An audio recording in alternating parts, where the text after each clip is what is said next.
Oh, Thanksgiving. A wonderful holiday, isn't it? Gathering together with family and with friends, watching football and eating a week's worth of calories in one sitting with absolutely no regrets. But what is Thanksgiving exactly? Why do we have this holiday, and where did it all start? Most school textbooks would tell you that the Pilgrims sailed from England on the Mayflower in pursuit of religious freedom from the Catholic Church, and they landed in Plymouth, Massachusetts in 1620, where they established the first notable English settlement with the help of some friendly Indians who taught the Pilgrims how to farm, fish, and survive in America. When the Pilgrims finally did harvest their first crops, they all celebrated with a huge feast for themselves and their new Native American friends who helped them. You know, it's a truly wonderful origin story for our country.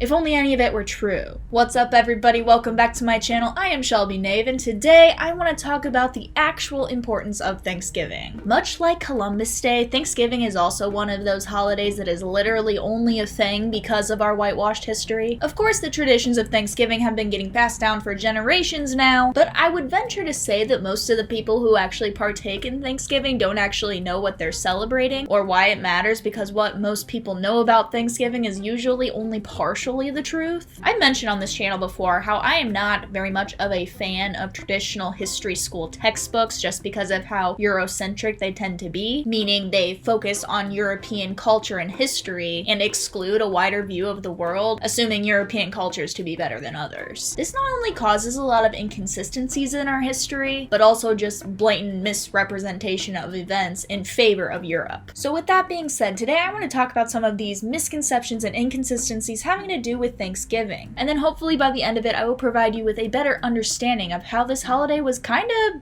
fabricated from a myth. I do my best to always fact check myself, but if I say something in this video that you don't think is accurate, please nicely let me know in the comments below. Now let's get into it. To actually begin the true story of Thanksgiving, I think the first thing that needs to be addressed is the fact that this wasn't the first settlement in America, as it is often portrayed as. Maybe this was just me, so correct me if I'm wrong, but growing up, especially in my younger years of schooling, I was kind of always under the impression that the Pilgrims were the first people from the old world to actually build a settlement in the new world. If you were also under this impression as a kid, I'm here to tell you that you have been fooled. I feel like the story that's commonly passed around in like family traditions and maybe younger schools, history textbooks especially, is that the Pilgrims who came over on the Mayflower were the first people from the old world to come to the new world and to meet the Native Americans and actually start their own colony there, which is not exactly how it went down. I've personally noticed just through research and observation that a lot of textbooks have a habit of telling like half-truths or even selective truths, meaning they're hand-picking the parts of the story that emphasize the good and leave out what the authors would consider to be irrelevant or uncanny for the story that they're trying to tell. And we'll get a lot more into this later in the video, but to say that the Pilgrims were the first settlers would first of all completely discredit the Native Americans who were 1000% already settled there in their land before the Europeans came over and messed it all up for them, but it would also completely leave out the Spanish and all of their settlement attempts that happened before 1620. The Spanish were all over the place in America trying to set up settlements.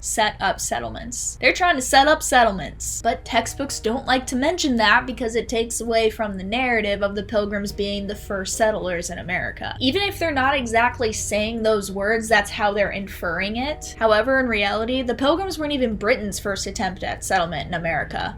Jamestown was. Remember Jamestown? The English settlement attempt back in 1607 in Virginia led by Captain John Smith? Yes, that Captain John Smith from the Pocahontas tale. He and his people formed the first permanent English settlement in America, and to say the least, everything went horribly wrong and a whole bunch of people died and resorted to cannibalism in order to survive. Not exactly a good origin story for a nation as exceptional as America. But also let me know in the future if you want a video on Jamestown. That was a very wacky thing in our history that happened, and it's quite interesting. So if you would like a in-depth video on that, let me know because I would totally go in on that. Anyway, let's talk about some of the misconceptions of the Pilgrims themselves for a minute. From what I remember being taught to me about the Pilgrims, I recall them being presented to me as like these pure of heart people that came to this country mainly because they wanted to practice whatever religion they wanted without the oppression of the English church. Although that may have been part of their reasoning for making this trip, there are many other factors at play that would have actually influenced this voyage, such as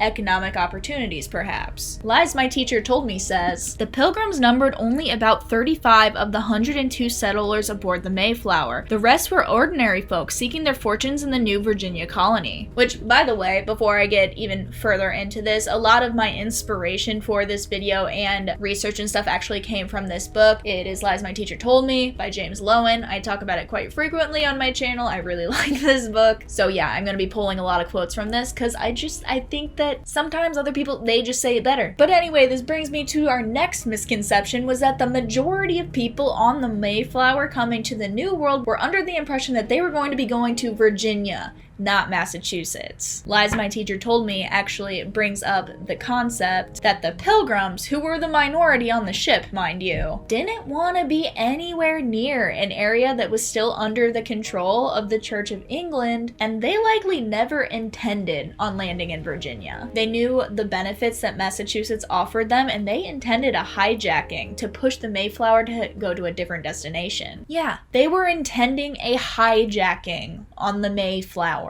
I truly have never heard of this part of the story before. The idea of a hijacking is rarely mentioned in textbooks, if at all. The book argues that authors do this because exposing students to historical controversies is considered taboo, and it's the textbook's responsibility to select one storyline and present it as fact, which of course prohibits students from critically analyzing anything or coming to their own interpretations and conclusions of the actions of the Pilgrims. Even if textbooks do mention that the Mayflower ended up in an unplanned destination, the reasoning is often passed off as navigation errors or storms. Here's the thing though, explorers and sailors at the time did have a fairly accurate navigation system, so even if they did get thrown off by a storm, they likely would have been able to get themselves back on course. Plus, not to mention the leaders of the Pilgrims had pretty detailed maps and guides from previous explorers already who had been to the New England area specifically, so it may not be that surprising that they ended up in Massachusetts. And I'm sure you can imagine how unhappy the rest of the settlers were, who specifically came on this voyage to seek economic growth in Virginia's tobacco plantations. And now they've ended up in Massachusetts with no prior English settlement to join, which is huge, obviously, because now they're essentially starting from scratch, which is another misconception that we'll get into. Obviously, them landing in a completely different location than what was agreed upon, rub some people the wrong way. Hence, as a way to solve this issue and all the civil unrest that was now happening, the Mayflower Compact was born. I just pulled this definition from Wikipedia. The Mayflower Compact, originally titled Agreement Between the Settlers of New Plymouth, was the first governing document of Plymouth Colony. It was written by the male passengers of the Mayflower, consisting of separatist Puritans, adventurers, and tradesmen. The Pilgrims were fleeing from religious prosecution by King James I of England. The Mayflower Compact is actually pretty huge in how our history is framed because textbook authors clearly want to package the Pilgrims as a pious and moral band who laid the antecedents of our democratic traditions. Or hence, they started the democracy that has made our country into what it is today. I just really want to stress that highlighting these specific points in history without providing the whole story is ultimately what causes this idea of American exceptionalism, especially in school textbooks, which is a concept that the book mentions, which I will get into more later, but it's essentially insinuating that America was great and pure from the very beginning, when in actuality there were many motives involved, including profit, not just religious separation. But now that the Mayflower Compact is in place, keeping people together and in some kind of order, they had to start figuring out how they were actually going to live there. Not only did Pilgrims not know what to eat or how to farm crops, but they were severely underprepared for the approaching New England winter. Because of this, pretty much immediately upon arriving, colonists began starting to rob abandoned Indian homes and Indian graves and food stocks and just kind of took whatever they pleased. But going back to what I was saying before about the colonists essentially starting from scratch in Massachusetts rather than going to an existing colony in Virginia, this brings up the next misconception, which is the fact that the Pilgrims absolutely did not start from scratch. much. As mentioned in the traditional Thanksgiving tale, the Pilgrims started their settlement with the help of Native Americans, which is true. However, I think textbooks need to take it a step further and say that Pilgrims would not have survived if it wasn't for Native Americans. The Native Americans essentially taught the settlers how to survive, and if they hadn't have done that, then Plymouth Rock probably would have ended up something like Jamestown. So from this point in the story, the Native Americans, they taught the settlers how to grow their own food, and to celebrate the very first harvest that the colonists had, they invited the Native Americans and they all gathered to have a big feast, and they gave thanks for everything that they had and the friends that they made and just everything they achieved, and just the, just being alive, the fact that they got through the harsh winter, they learned and they adapted, they made their own food, and now they're having this harvest. And obviously it's a big deal in the traditional story that the colonists invited the Native Americans to join them and then have this big old party for like 3 days. Which, first of all, the Native Americans have been having like harvest celebrations for centuries. The Pilgrims absolutely did not start that tradition. So yeah, let's not get it twisted. The Native Americans were responsible for any food involved with Thanksgiving, whether they taught the colonists how to grow it, raise it, whatever, or they brought it themselves. But this happy American origin story makes the settlement of European countries in America seem like it was kind of beneficial not only for the settlers, but for the natives as well. However, this conveniently leaves out how the colonization of the Americas was quite literally the worst thing to happen to the Native Americans who were already settled here. Although Native Americans may have been more willing to share land in the beginning, I mean, this was pretty much a European invasion and takeover of their native lands. A lot of times early settlers would specifically pick areas to settle that the Native Americans had like already cleared out and made livable. The invaders followed a pattern. Throughout the hemisphere, Europeans pitched camp right in the middle of native populations. Throughout New England, colonists appropriated American Indian cornfields for their initial settlements, avoiding the backbreaking labor of clearing the land of forest and rock. So it's not exactly true to say that the Pilgrims or any settlers at the time really encountered any wilderness that needed to be dealt with. They essentially just took over the lands that had already been settled and taken care of by the Native Americans and claimed it as theirs. In fact, New Plymouth used to be known as none other than Squanto's village of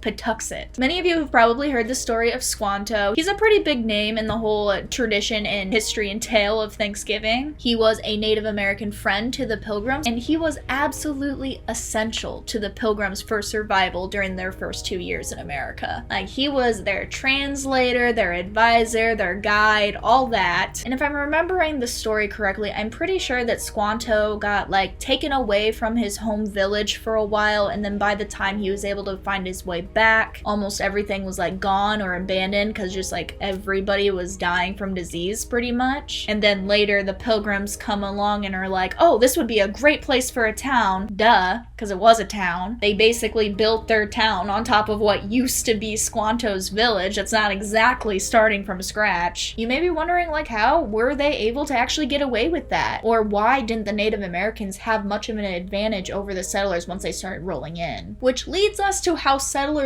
directly impacted Native Americans by bringing over some of the most devastating diseases that ended up wiping out monumental populations of Native Americans. Settlers essentially had an invisible weapon that made it tremendously easier to take over native lands, mainly just because native populations were so weakened by disease, it was a lot easier to just push them out. The book quotes, "By the time the native populations of New England had replenished themselves to some degree, it was too late to expel their intruders." And obviously, as time goes on, more and more colonists are moving to Americas because they're curious about all the hype, and that resulted in peace with the Native Americans beginning to dwindle. Things started getting a lot more violent, and Indian deaths started occurring a lot more frequently. Some Indians were even enslaved and sent back to England. It just wasn't the same peace that Pilgrims and Indians had come to when they were celebrating that day on Thanksgiving. This actually sparks a lot of controversy in textbooks as to how many Native Americans were actually killed off by just just disease alone. According to lies my teacher told me, current estimates of Native Americans before contact with Europe ranged between 10 to 20 million. However, assuming textbooks mention disease as a contributing factor to the Pilgrims' success at all, which a lot of them do not, those that do very much underplay the Native American population, some saying that there were only about 1 million Native Americans in North America at the time. And a pretty sad conclusion that the settlers came to was that the amount of natives that were dying from disease meant that God was clearly on their side and wanted them to take over these native lands, and hence this made European settlers start to see their lives as better and more divine than other races. From the start, the Pilgrims thanked God, not the American Indians, for assistance that the latter had inadvertently provided, setting a pattern for later Thanksgivings. And likewise, Native Americans began to believe that their gods had completely abandoned them. Obviously, this was massively devastating for the Native Americans because none of their healers could provide a cure for these diseases that we're dealing with or even relief for them, and their religion couldn't provide any explanation why their people would be getting killed off in mass amounts. Lots of time goes by, and in 1789, George Washington issues the Thanksgiving Proclamation and made Thanksgiving an official tradition of sorts. It wasn't an official holiday yet, but it was somewhat of a tradition of the time. But then,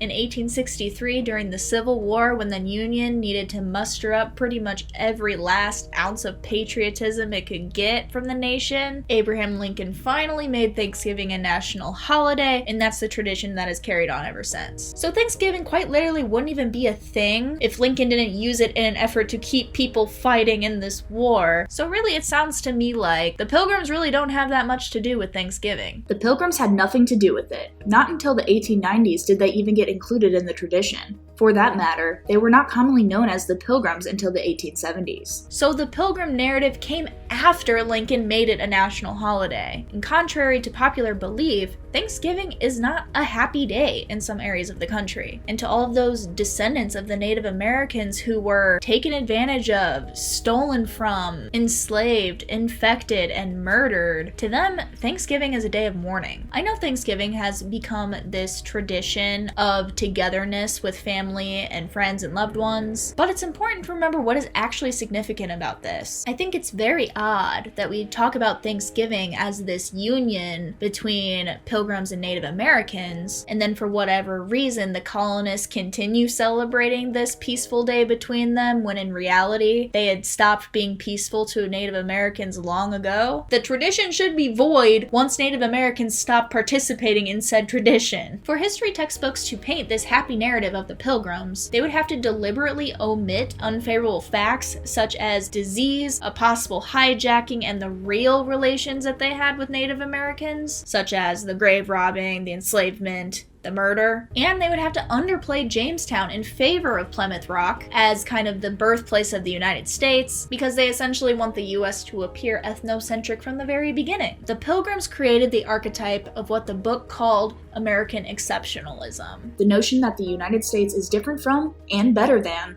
all other nations on the planet. I think this is especially true in the sense that a lot of times textbooks don't mention the other motives that the settlers would have probably also had. Motives like profit and opportunity, which is honestly, that's completely fine if that was one of their motives. It makes total sense that things like profit and opportunities would be appealing to someone traveling from the old world to the new world, but why don't textbooks just say that? Why do they make it seem like Pilgrims mainly only left England because they were seeking religious freedom from an oppressive church, but then leave out all of the possible other motives that could perhaps be interpreted as impure? Like, it's totally fine if that was part of their intentions, but just say that it was part of their intentions. Don't try to act like they didn't also have those intentions. And I don't know, maybe I'm just digging too deep into this, but it seems misleading to me to make it seem like they were just after freedom, hence going to America, and hence building that narrative, America being like home of the free. I want to know why educators purposely avoid historical controversies and fingerpick certain favorable parts of history and present that as fact and omit anything that could potentially cause critical discussion. I just feel like it significantly diminishes the average American's self-awareness just because we're reassured from a really young age that America is essentially the best nation out there, the best nation there ever was, when in actuality see the US has done some pretty bad things too. I'm not saying we're the worst, but I think it's pretty obvious that America is not a perfect nation. And I think authors of history textbooks need to be honest and tell the whole truth of all of these events and give students just the opportunity to come to their own conclusions. I also really like how the book explained that the ethnocentrism textbooks promote in the Pilgrim stories leave students less able to learn from and deal with people from other cultures. I don't think that could be any more true, to be honest. Whether intentional or not, I think that concept kind of leans into the mentality of European superiority over other races and religions, and I don't think it's good to display that in textbooks intended on educating the youth, because I don't think that we should be continually told that our nation is better than everyone else's and we didn't do anything wrong. I can imagine how that would make it hard for the average American to relate to other people and cultures. Lastly, as we learn more and more about what actually happened all those years ago on the first Thanksgiving, I think it's especially important that we emphasize the voices of those who paid the price of European settlement in America and not silence them based on the fact that their version of events is far different from ours. In 1970, the Massachusetts Department of Commerce asked the Wampanoags to select a speaker to give an address marking the 350th anniversary of the first Thanksgiving in Plymouth. Frank James was chosen, and when he submitted his speech to the department for review, it was a lot more than they bargained for. "Today is a time of celebrating for you. But it is not a time of celebrating for me. It is with heavy heart that I look back upon what happened to my people. The Pilgrims had hardly explored the shores of Cape Cod 4 days before they had robbed the graves of my ancestors and stolen their corn, wheat, and beans. Massasoit, the great leader of the Wampanoag, knew these facts, yet he and his people welcomed and befriended the settlers, little knowing that, before 50 years were to pass, the Wampanoags and other Indians living near the settlers would be killed by their guns or dead from diseases that we caught from them. Although our way of life is almost gone and our language is almost extinct, we the Wampanoags still walk the lands of Massachusetts. What has happened cannot be changed. But today we will work toward a better America, a more Indian America, where people and nature once again are important." Upon seeing what James had written, the Department of Commerce did not let him speak at the ceremony. So, that's censorship. The deliberate forgetting, covering up, and omitting of details is absolutely an issue in American history, and in my opinion, the biggest takeaway of the first Thanksgiving. Well, thank you guys so much for watching. I hope you enjoyed that video. For those of you who are able to safely gather with your family and friends, I encourage you to look at this holiday from a different perspective and to take the time to think about what we're actually celebrating and what we should actually be gathering for. Definitely hit the like button below if you enjoyed this video. Don't forget to subscribe, leave me a comment of what you want to hear next. Also, if you would like to follow me on my social media, you can check the description bar as well. That's all listed there. You can go give me a follow if you want. But as always, thank you guys so much for watching. I will see you the next time I upload a new video.